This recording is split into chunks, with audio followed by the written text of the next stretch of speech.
Good morning. This is Miss McElhenney. I just wanted to take a moment to go through what we're going to be doing in the second quarter. I think this is an easier way because sometimes it's better for you to see and hear what's going on than to just read it in a newsletter or shoot me an email. So I thought I would walk through how the pathway is going to work this quarter. So the first item that your student has is this is their reflection sheet. Last week, they took a pretest on their 4 standards for the upcoming unit, and in this column, they will have partial mastery, mastery, or non-mastery to start out with. So that way they know ahead of time which standards they are already capable of understanding and which standards they have never had before or really just do not understand. So our 4 main standards that you'll hear about this quarter are determining main idea of informational text and giving supporting details along with summarizing, explaining and reading historical, scientific, and historical text. Yeah, that's a typo. I need to make that technical. Identifying nonfiction text structures, sequence and chronology, compare, contrast, cause and effect description, and problem solution. And then finally, comparing and contrasting firsthand and secondhand accounts of the same topic. So you will hear a lot of those standards from your student, and those are the skills that you can ask them about. Now, to start out with, before we even begin the pathway, in your student's interactive reading notebook, they will have the different strategies and graphic organizers and practice and models contained in that notebook that we go over before we even start the pathway. So if you want to see exactly how your student is covering a certain standard, ask them to bring their notebook home. So for example, main idea, the way we organize our main idea information is called boxes and bullets.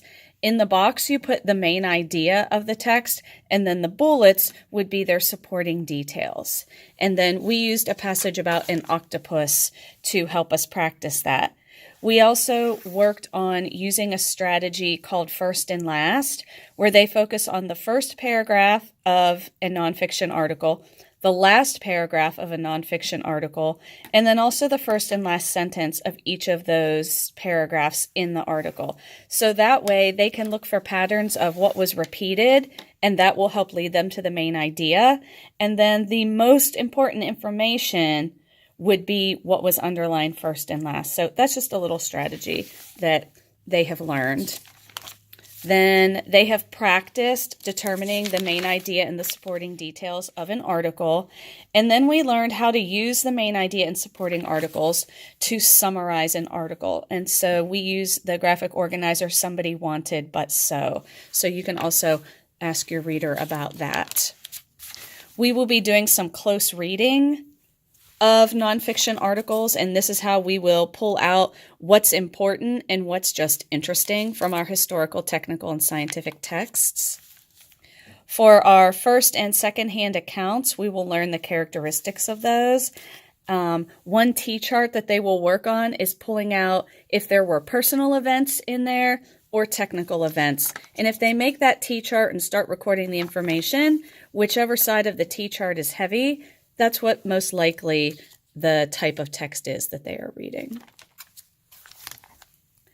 One large standard is their text structure.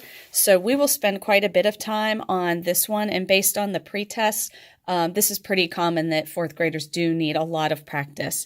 So we will be practicing what the text structure looks like, what it means. We'll be looking at signal or key words, and they will also be looking at deciding what type of graphic organizer would best be used to contain the information that they find.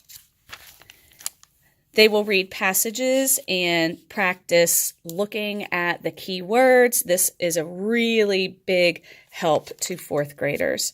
We will also revisit our context clues.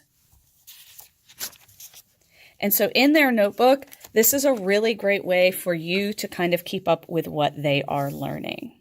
Okay? So then we get to the pathway.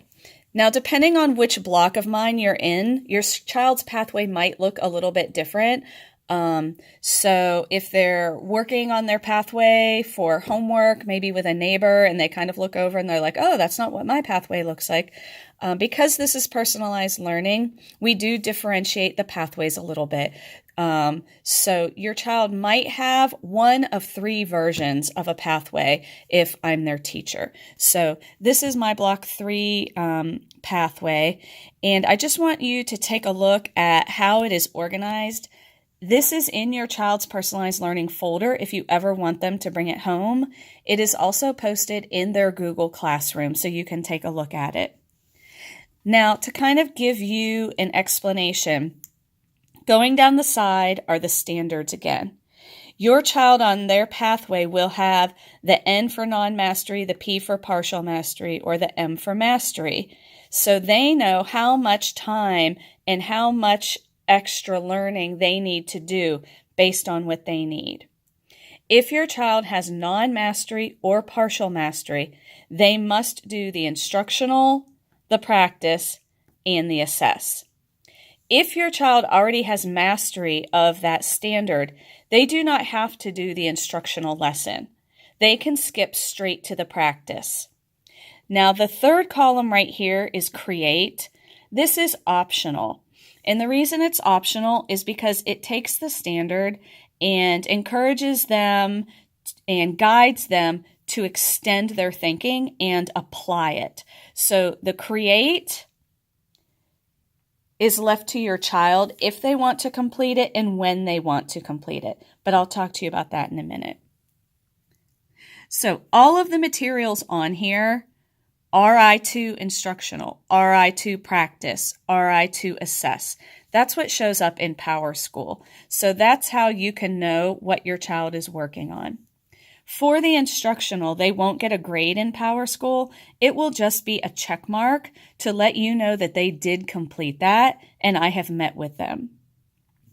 When a student completes the instructional, they will go over to a chart that has their name on it and they will mark off that it's completed and that they need a conference with me so that we can go over it and make sure they understand it. The same is true with practice. They sign up and they meet with me before they move on to the assess. Now, at any time, if I notice or if they tell me that they're struggling a little bit, then we'll stop and do a reteach of that. They don't go on to the assessment until they've met with me and I make sure that I think that they are prepared. Okay? If your child has mastery and they did the practice and they're kind of hesitant and they're like, well, I'm not sure, I might not be ready for the assess, they always have the option to go back and do the instructional. So they don't have to skip it, it's just not required. Okay? So I've done the instructional, I've done the practice, I have this optional create. Now some students go ahead and they do the create right then as a form of extra practice.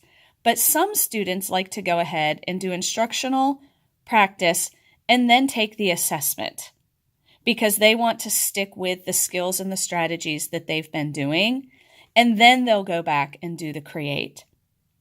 Other learners still, they'll complete their whole pathway and then go back and save the create for last. Okay? So it depends on your learner and what your learner wants to do. But I just want you to know that each step of the pathway, they are conferencing with me, they're having small groups, we have an assistant that comes in and does lessons. So they have lots of opportunities before they take their assessment to make sure that they really understand what they are doing. Now, all of these materials, if you see the screen, that means there are digital versions of that. If there are not screens on it, that means there's paper versions. And this is the bucket where the students go and they get their materials from. So they know how to use it and they know what the labels are. So if there's a screen, that means there's a digital version of it. And if there's not a screen, that means that they need to do the paper version of it. Okay? Well, I hope this helped today, just to get kind of an explanation directly from the teacher. I know sometimes when you ask your fourth grader, what's going on, they, oh, nothing, or nothing new, or I don't know. But please rest assured, your students are very responsible and very well organized as to how to complete their pathway. I would say the biggest obstacle or struggle in the last one was the time management. Okay, so this time when we go on, I will be meeting with certain students, and you might see little dates written in here. It's not going to be a due date. It's just to let you know that your child kind of set some goals for themselves to help them stay on task. Okay. The students are welcome to work on instructional or practice at home if they want to do it for homework or spend some extra time on it. The only part that they cannot do at home is the assess. So they're welcome to work on anything else at home if they want. They just have to do the assess at school. Okay? Well, I hope this helped, and have a lovely day.